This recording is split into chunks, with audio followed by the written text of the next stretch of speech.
it could be like really reparative at like on a nervous system and like attachment level to be able to say like actually I need this, right? Because I think a lot of HSPs have, kind of we can self-abandon our own needs or feel like we're not allowed to ask for that because like, oh, that's crazy, like that's too sensitive. But like to really own that, it's like I need that. Like this is right. And the medicine can make it Yeah. impossible, more impossible than usual to ignore that we have needs. So then like that Yes. reparative experience.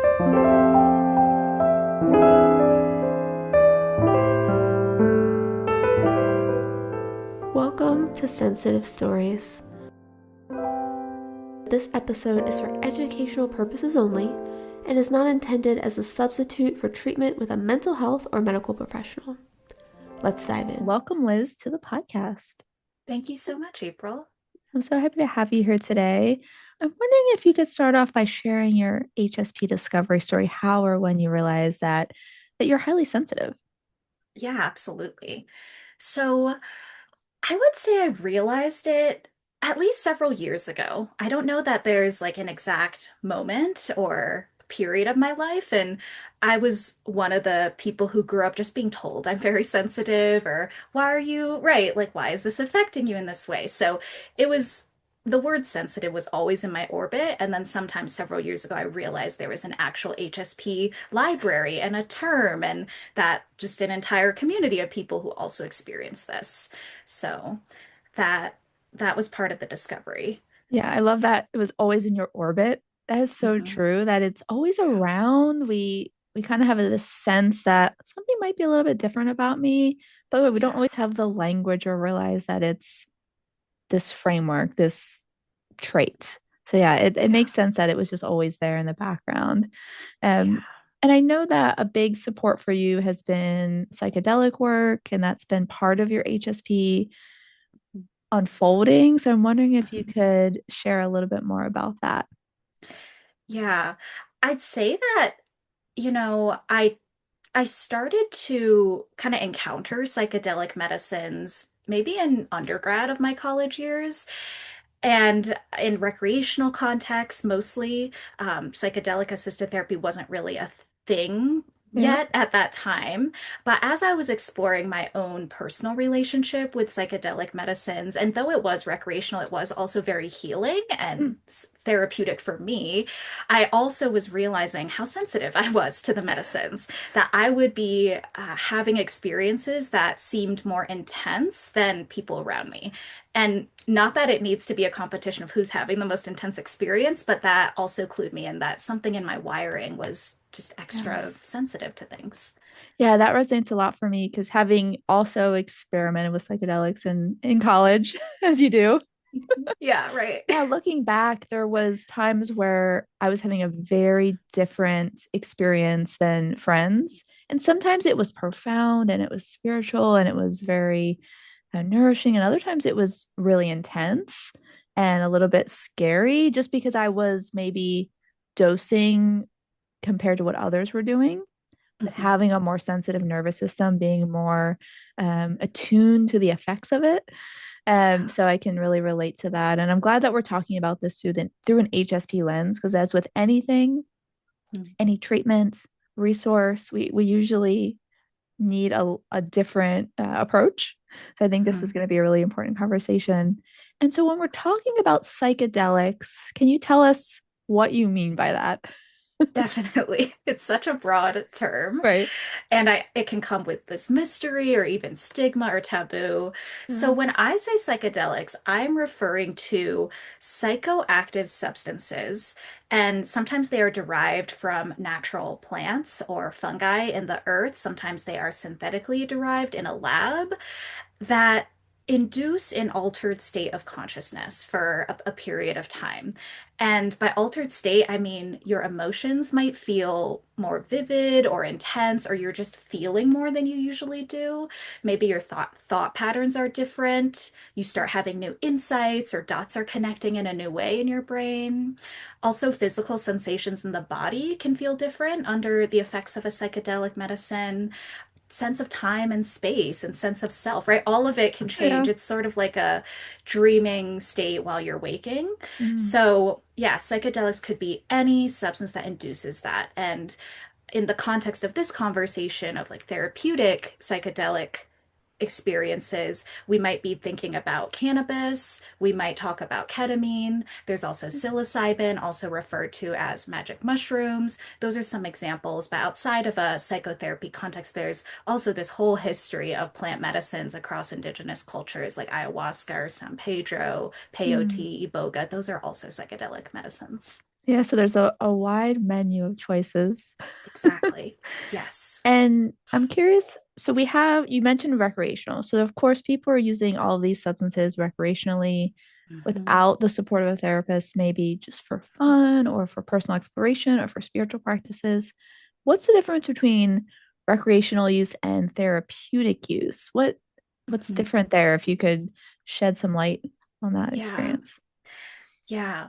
So with therapeutic use, we're looking at like using the psychedelic medicine within a structured psychotherapy context. And the medicine is really assisting the healing process that is happening between the therapist and the client, or maybe it's a therapist, facilitator, or healer and a group of people. Hmm. And so that would happen under whatever legal regulations, whatever mental health regulations of that particular area. And in the Yeah. States, we know that like each state can look really different, whether you're in Colorado or Oregon or Oakland, California, or like Right. Florida, New York, right?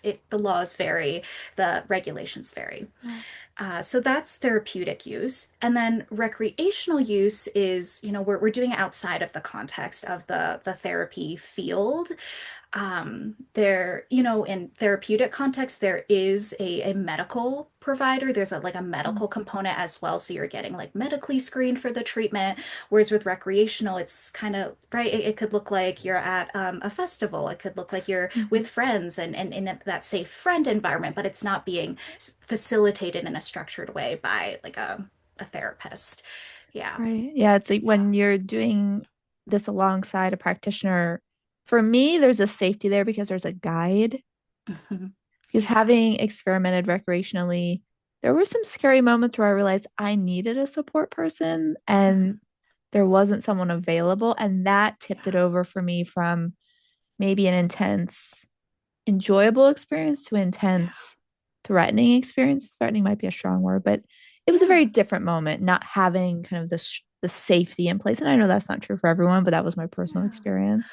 So that Totally. is soothing to me to think of someone is there with me to not only look out for me, but help me understand what's happening in the unfolding. Mhm. Yes. Yeah, it can feel so different. And Mhm. to your point, recreational use can feel less contained because sometimes we just have to figure it out ourselves or Yes. scrap together information we're finding from the internet because the Right. information isn't always easily available. And yeah, and I will name for listeners that yeah, sometimes recreational use is kind of the entry point or window into discovering that therapeutic use exists. I have no judgment toward anyone who Yep. engages in recreational, right? It's whatever is accessible, and for some Yeah. people recreational feels safer if they can control some of the components and right just the set and setting around it. Some people therapeutic is safer. For some people Mhm. therapeutic use is not accessible financially or logistically. So right, there's so Yeah. many factors, and I just think it's important for us to just get good accurate information and safety information about whatever option we're considering. Absolutely. And there's a few things that you mentioned there. One, you mentioned the legal differences from state to state, maybe even country to country. So I wonder if we could just name that. That's ever changing. Mhm. Yes, yes, thank you. Because I know we're recording this in, early 2026. Right. And since I'm based in Colorado, I've really seen and followed a bit how the legislation around natural medicine facilitation for psilocybin mushrooms, Yeah. that's been a work in progress. There are programs rolling out, Yeah. regulations rolling out, and that a year from now that'll look different or be more fleshed out. A year from now another state might start something else, right? Right. also rights can be taken away, right? It really True. depends.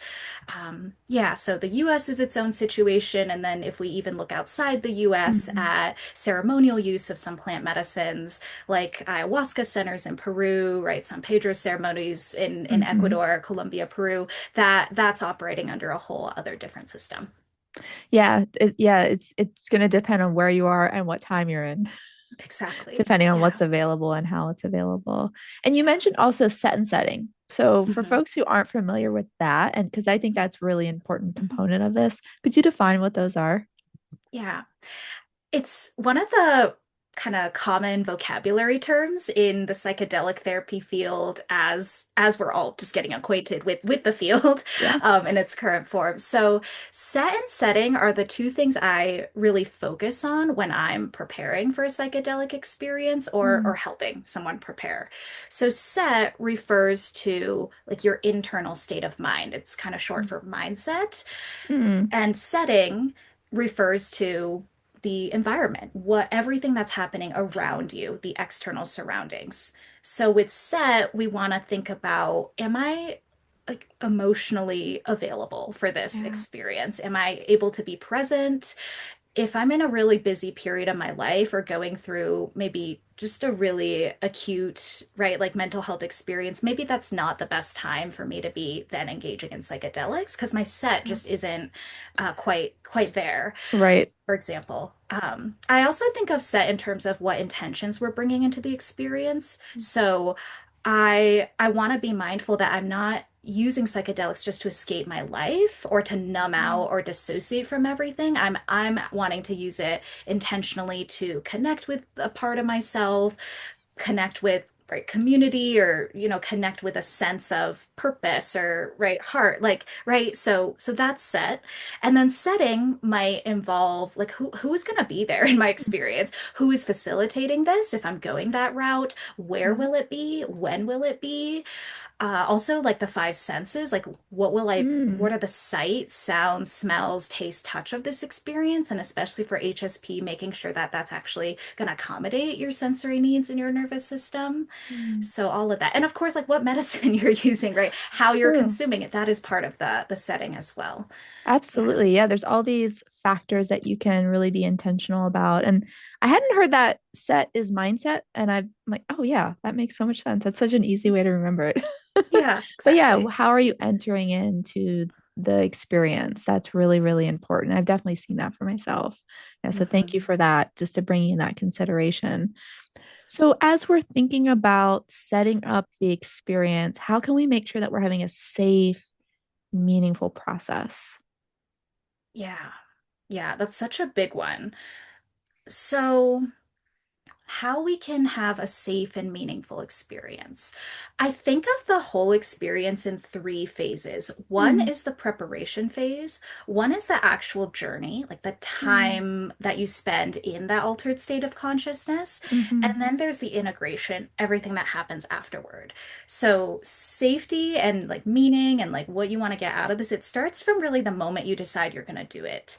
mm, So if I decide today, yeah, a few months from now, I'm going to really attend this retreat or like, sign up for this journey, like my journey's starting now, the yeah. moment I decide that. And with prep work, if we're thinking about it in the therapeutic context, it could look like meeting for preparation sessions with a therapist or practitioner who is psychedelic informed. I would really be, yeah, I'd really want to work with someone who has a sense of like what this world is like, who can understand some of the vocabulary. Yes. It's not a total disqualifier if you're working with a therapist and you have a really great connection. Maybe they're not totally informed on this, like Hmm. that. I wouldn't want you to not see the person you feel safe with, but Right. just like that support, right? Support happens in a context, and Yeah. um, so that's the prep work. It really varies. Sometimes prep work can last for a few weeks and then you Hmm. dive into the journey. Sometimes you're preparing for a whole year. There's really no set Right. timeline, Yeah. right? It depends on what you need to feel safe and ready, and also Hmm. what you might want to work through or kind of shake out in your own nervous system in terms of your processing before you then open up your psyche to like another, like to the medicine itself. Right. So, as an example, in the psychedelic prep work I do with clients, sometimes we'll use modalities like IFS, internal family systems, brain spotting, EMDR to help kind of map out what are the themes coming up in your Mm, life right now. What do we maybe want to start working through, start kind of peeking through doors, just see what's there. And then hmm. when you get into the medicine journey, it's like your system has been prepped, some neural pathways have been warmed up. That makes So sense. Yeah, it's like yes, you're getting your system ready to receive. exactly. Mm-hmm. Yeah. Yeah. I will name too that prep work also involves just getting cleared medically for the treatment. So whether you're doing ketamine assisted therapy, psilocybin assisted therapy, cannabis assisted, making sure that you are meeting with a medical provider or whatever the setup is of like the team or the context you're working in to just confirm there are no contraindications and that your body is Hmm. right now a physical fit to consume the medicines. That makes That, sense. So it's you're looking at it from a few different layers, yeah, emotional, yeah. physical, mental.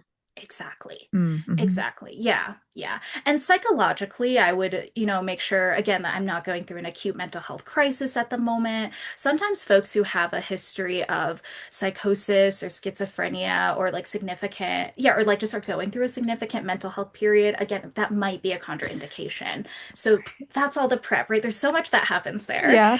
Yeah. And then the journey itself, um, so, by now we're assuming that, you've connected with a facilitator, a therapist who you feel really safe and trusting with. I would think about the sensory components of the experience for yourself as an HSP, because some things that might not bother a non-HSP person might make a huge impact on your journey, like the lighting or smells in the space, or yeah, those are two big ones. Or the sound, like the music in a psychedelic experience can really shape where you go in your psyche. Mm-hmm. So that's something, worth having a conversation about with your facilitator if they're choosing the music for you. If you're bringing Mm-hmm. your own music to the session, to the psychedelic session, then right, like be mindful about what you're like what you're putting into your Yes. system in that heightened state of sensitivity. Yeah, Uh, that piece really can yeah, influence the experience. yeah, Yeah. yeah. Mm-hmm. And then I'll add there's kind of a way of being in the journey that can really aid in like a meaningful experience. So first of all, like whatever happens is whatever happens. Like the whole point of Mm. the journey is like we are here to learn about ourselves. We are not here to control. Like it's Mm. it's really hard to control where a psychedelic journey goes unless you're like gripping really tight and but then we learn something from that like why are we gripping, Right.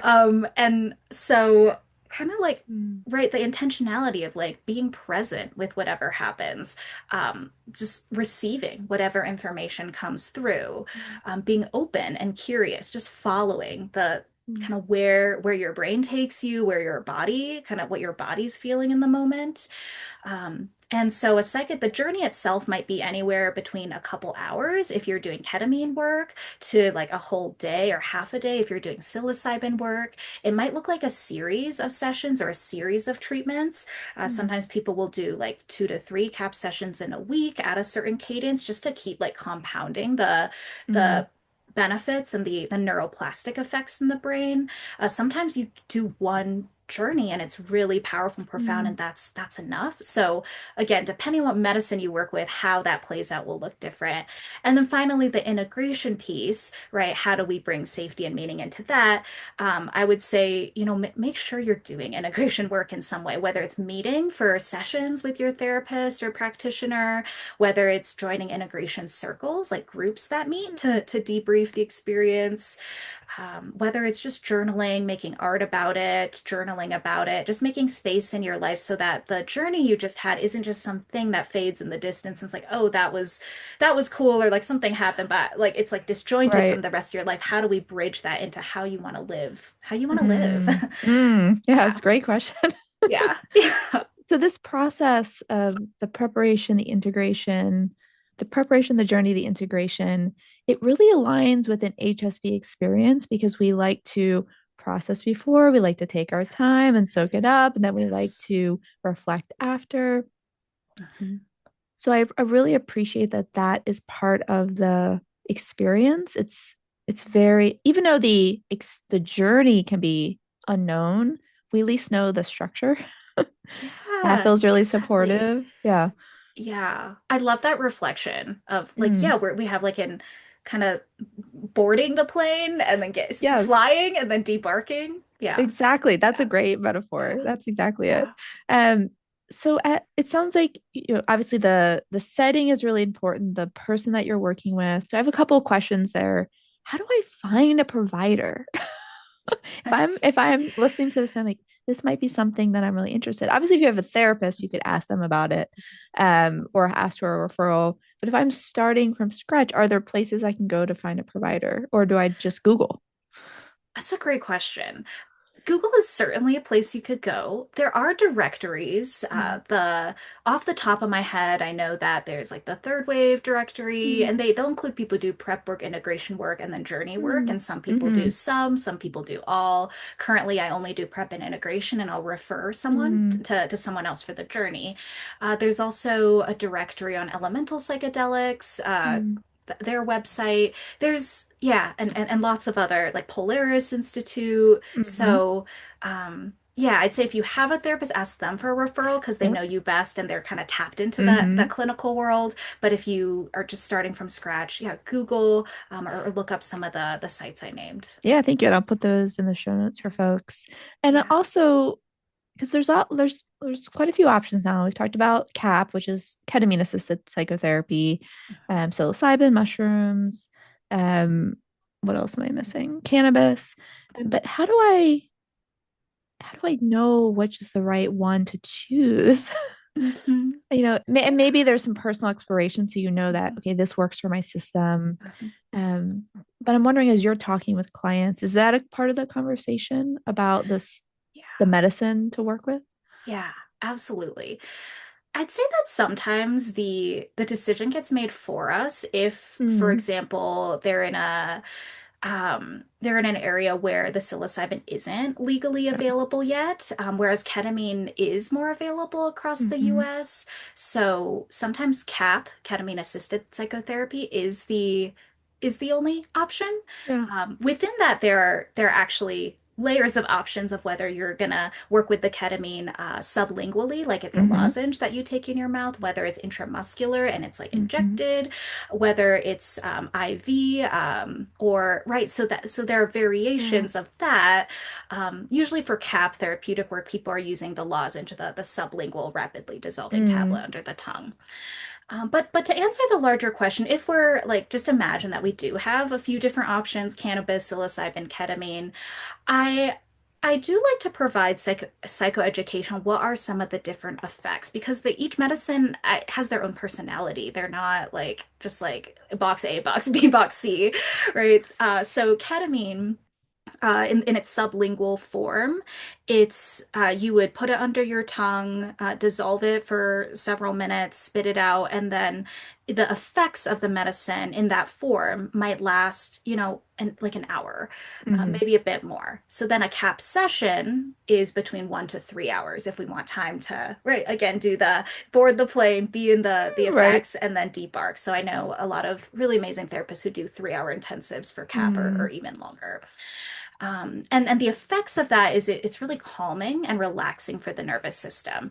mm-hmm. Ketamine is officially referred to by the FDA as like a dissociative anesthetic. And what that means, I know even that term can sound scary. Like, what It dissociative does. anesthetic is that it kind of helps people become the observer of their experience. That's the dissociative part. I know when we hear association, we might assume that's bad. Like we don't want to dissociate. But kind of the way we talk about it in the psychedelic field is that it's almost like the ketamine will dissociate for you, and then you can Mm, actually be present with yourself in a totally different way. And then, so yeah. if their body is holding like memories or, traumatic wounds that are really painful to look at or go toward, when they're just in their normal state of consciousness, what the ketamine does is it can sort of soften things. It can make scary things easier to look at. And then it can also help soften some of like our protector parts or the guardedness that we may live in our nervous systems. And just for that hour, like the guardrails come down and we can Mm, really experience ourselves in a different way. And then mm. layer I that love on that. top of like therapeutic work while you're under the effects of ketamine, right? Like if you're also doing some parts work as you're coming out of the main effects of the medicine, or if you're doing brain spotting or like some EMDR bilateral stimulation, right? That dual effect of the therapy and the medicine, like that's where the healing just is can be so powerful. Incredibly powerful. You actually Yeah. get the space to do the healing work. There's Yeah. in the space, at least for me, there's safety. So it's like, okay, I Yeah. can actually make some different choices and disconnect from the anxiety or the trauma. And then, Yeah. okay, can kind of touch Yeah. back into some true self experiences. It's pretty Yeah. powerful. Yeah. Yeah. So Yeah. yeah, we 100%. don't have to be scared of that dissociative effect. Yeah, yeah. And I'd Mm-hmm. say when I've seen that people is when I've seen people become scared or have concerns about that, right? There's something about the set and setting that may be off, right? It's yeah. Yep. Um, yeah, yeah, Always go back to the foundation. yeah, yeah. I Mm-hmm. can share a little bit about psilocybin, like the psychoeducation around that, if that's Yeah, I helpful. think that would Just be great for folks who maybe aren't familiar with yeah, that, especially yeah. through a therapeutic contect. Right, right. Yeah, because so many of us have heard it as like, yeah, just tripping on shrooms, like in a recreational, Exactly. and like that can be so deep as well. Like I know people have had life-changing experiences with For that. sure. But in the psilocybin assisted therapy world, I'd say that psilocybin is a natural medicine. It is a fungus that grows from the earth. It has it has it's been used just for thousands of years, actually, Mm, outside the US in these indigenous ceremonial contexts and shamanic contexts. One of the most notable is the like Mazatec culture, Mazatec mm. curanderas in Mexico and Huautla de Jimenez. That's actually how the West was introduced to Right. mushrooms, magic mushrooms. So I just want to name that this is like so much older and bigger than just like what we're doing here in the Yes. States and like kind of getting caught up to what communities have been kind of telling us for ages. Right. But psilocybin is its effects last longer than ketamine. So it can be up to 6 hours, sometimes longer, sometimes shorter. And some people say they can really feel like sort of like the if you kind of ascribe to these systems of beliefs, right, kind of the spirit of the medicine, that Mm, it's alive, it's a being, it's an entity, it's in the earth, and just because it doesn't communicate in our human language way, it can still communicate in like the way we feel when mm, like the mushroom is like in our bodies when we're chewing it, right? So some people have spiritual experiences with psilocybin. Some people have spiritual experiences with ketamine. It also depends on who you are as a person. Nothing's going to make you spiritual if you're not already right. Like it's not going right. to make anything right. So you're not going to come out of it a different person. It's actually just going to amplify or make you more aware of what's already there inside you. But Mm, yeah, so with psilocybin, it can, sometimes people can really access their joy more easily. It's a sense of playfulness. It's like their brains kind of turn into or reconnect with their inner child self. So like mm. sometimes like you'll laugh a lot with psilocybin. Sometimes you'll cry just deeply, Yeah. right? That whole spectrum of grief. It can really allow you to feel your anger or like feel your power too. Mhm. So I think of it as it just kind of makes your inner world more colorful and vivid. Sometimes you might have visions, like you might see things with your eyes closed or open. Colors might look different. Smells might smell different. So that's a bit about psilocybin. That Yeah, was quite a different experience than ketamine. it can be. It Yeah, can be, yeah, depending yeah, on the person and the yeah, experience. Yeah. yeah, Yeah, I yeah. love that there's different, well, of course, depending on where you are, but there's different options depending on what you're looking for, what feels right for your nervous system. Mhm. I'm curious with psilocybin, obviously there's a lot of sensory changes potentially. Mhm. Um, could that be overwhelming for an HSP, do you think? I think so. I think that yeah, you're definitely yeah, onto something. Yeah. And even as I recall my like personal experiences with ketamine and psilocybin, there was definitely a sensitivity that came with both, but it did feel different.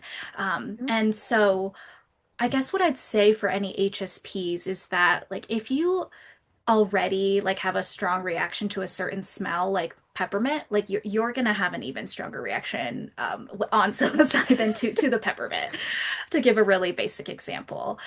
Um, yeah, and then like also with like sounds, if there's a song you listen to just in your everyday life that just makes you tear up a little bit, you might be bawling if you hear it on a psychedelic medicine, or it might just hit you totally differently. Yeah, Yeah, and so that can we can see how that might tip toward like, oh, that can make the experience more powerful and healing, or it can make it overwhelming. for And so sure. that's where, yeah, I just think it's so important for us to know what our body needs or just be curious about it. And also just not be afraid to like advocate and ask like, hey, like I'd actually prefer to sit in like a softer seat, or like I'd rather Yeah. that light be off and this light be on, right? Like ways we can micro Yes. attune to make our environment more Mm. safe. Mm-hmm. Well, and it goes back to what you're saying around it's you just enhanced or having a more heightened Yeah. experience. So Yeah. if you know that certain sensory experiences will be uncomfortable or be overstimulating, you can ask to tone those down in your preparation, it sounds like, and which and I imagine the preparation part is as with everything, even more important for HSPs Yes. to really look at those little Yes. details. Yeah, Mhm. absolutely. Yeah, and I'm actually thinking that it could be like really reparative at like on a nervous system and like attachment level to be able to say like actually I need this, right? Because I think a lot of HSPs have, kind of we can self-abandon our own needs or feel like we're not allowed to ask for that because like, oh, that's crazy, like that's too sensitive. But like to really own that, it's like I need that. Like this is right, and the medicine can make it Yeah. impossible, more impossible than usual to ignore that we have needs. So then like that Yes. reparative experience. And then I'm also just wanting to know, like, in the integration, right? As we're debarking the plane, that's where the heightened sensitivity might just be like extra hitting you, because even if the effects of the medicine have left your system, like you're no longer seeing things differently with your eyes, you're no longer hearing things enhanced or having altered thought patterns, but your nervous system is still in the hours or days after the psychedelic different. It's been Mm. right, something has moved through your system. So, yeah, that's where, when people kind of re-enter the world, especially if they're coming out of a retreat or just a really Mm-hmm. contained experience, it can feel a little bit rough to like land back into reality of like, oh my God, the Yeah. cars are honking and like the laptop screen is so bright. So, or the coffee, like the caffeine is extra caffeinated. So Right. then I want to just give people a heads up, Mm. like be really gentle with yourself also in the days after. Definitely like give yourself as much of a soft landing as you can, Yeah. because everything will probably be a little bit more or a lot more heightened. Yeah, Makes exactly. sense, 'cause especially for HSPs, we need more time for transition, and we're gonna notice the subtleties of Yes. those changes. So just Yeah. yeah, having more space to integrate into land after makes Yeah. sense. Yeah. Yeah. So I appreciate you laying out what this looks like, because even for me, it's like, oh, feels a lot more clearer having someone who is so knowledgeable about this process, lay it out, and just to think about it through an HSP lens, because there have been things I've needed to advocate for myself for around dose or setting or the process. And that's Mhm. been really important. So if someone is thinking, well, I might want to try this, this sounds like it could be a great resource for me. How do we know if it's right? There's Mm. certain, and we talked a bit about when it's not right, like if you're maybe dealing with psychosis or a more heightened mental health issue. But how do I know if it's right for me? Yeah. Yeah, and I appreciate that, just that thoughtfulness of that question, Mm. because I think something I've noticed in the way psychedelics are talked about is, and like just like the capitalism of our society of like, yeah, just like I saw my Mm. friend sent me a photo of an ad on the New York subway the other week saying it was an ad for ketamine treatment, and it was just like spritz your depression away. And Oh, that wow. it just spritz it away. And like I'm not one to say like ketamine like that nothing can't help, right? Like I'm like if that helps someone, yeah, I want them to Of see that. course. But it's like that messaging of like so something can just be like, oh, just pop that over, Yeah, right? But there's exactly. more, yeah. So I that, but to your question, how do we know if it's right? Mm. I would really want to know like what is my why? right, is Mm, my why that I just want to, again, escape, dissociate, not feel anything, just go off into like la la land and never come back. And yeah, like also no judgment if there are parts of us that want to do that. Like I get that too. sure. But that I wouldn't, yeah, that doesn't to me feel like right relationship with Mm, like whatever medicine we're working with, or right relationship with yourself. I think we also like owe it to ourselves to be here for us and like be active participants in our lives, even though it can be really hard sometimes. So like just having a sense of an intention.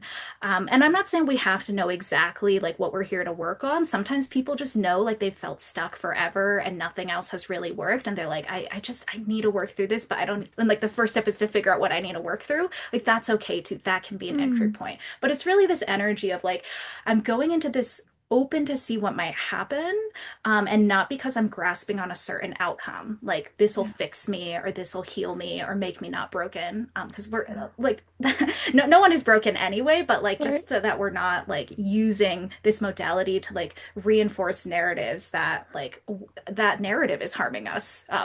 It is, Yeah, isn't it? That we think yeah, like, oh, this is the thing that will make me good enough or okay or yeah, unbroken. It's like, no, yeah, yeah, you're not broken. It's more yeah, of let's explore, let's see what's there. What do you yeah, need? What could be yeah. supportive? What could shift? Right? Is there a Yes. little bit more room for your true self experience to come through and to Yeah, get back into maybe who you were or have always been, I should say. Um, exactly. yeah, it Yeah. seems like more of a journey than a destination, if that makes sense. Yes, exactly. Exactly. Yeah. Yeah. Yeah. And I'm also thinking about like when we choose to work with psychedelic medicines, we're introducing another relationship into our lives, the Mm, relationship with the medicine. And though it's like in it, we may think of it as like this is an inanimate, like how do we have a relationship with like this lozenge, right? Or this mushroom? But it's like what it like let's be open to that. yeah. Yeah, relationship with cannabis, with the plants, with earth. And so if you're just starting your first psychedelic therapy session, think of it as your first date with that medicine. Like, and then the next time, if there is a next time, that's the second date, and after, right, and then Mm, that's the relationship building, or it's like a handshake at first. mm, And actually, some models of care will have this titrating approach where, like, the first session with the medicine is a lower dose. That's really common for ketamine work, for yeah. psilocybin work, right? Just so we can get a set, like a dip your toes in the water, and then if that feels good and it's like everyone consents to moving forward, all parts of you, then you go on a second date. Mm, And so, yeah, and I know that, in some of my personal experiences and work with different medicines, plant medicines, it's really been like the relationship with the spirit of that medicine and also the communities surrounding it that really yeah. steward its right usage. Yeah, and I think we can really have a version of that here in our Western culture too, if Oh, we yeah. if we bring intention. I really appreciate that you can take it slow, that Yeah, you can try it on basically. Like that first yeah, date, like, yeah, we're gonna yeah, start with a handshake yeah. before we move to the next stage. And so you could try it and realize this isn't quite the right medicine for me or the Mhm. right experience for me. And that's okay. Yeah, yeah, Yeah, you can change your mind. definitely. Yes, yes, and Then you how can like ease in. freeing that is. Yeah, to change our minds. Oh, so Yeah, freeing. And that's yeah. how this whole process feels, whether it's going in or deciding to move away. Like, yeah, there's a lot of choice along the way. Yeah, yeah, Yeah, it's exactly. beautiful. Yeah. Well, Liz, I'm wondering, is there anything that we didn't touch on that feels important to know about the psychedelic therapeutic process? I know we've talked about the different stages and when it's Mhm. right and when it might not be right. Yeah, is there anything that you think we Mhm. missed? Hmm. I feel like it could be like five different Yeah, conversations, each breaking totally down good. every micro topic.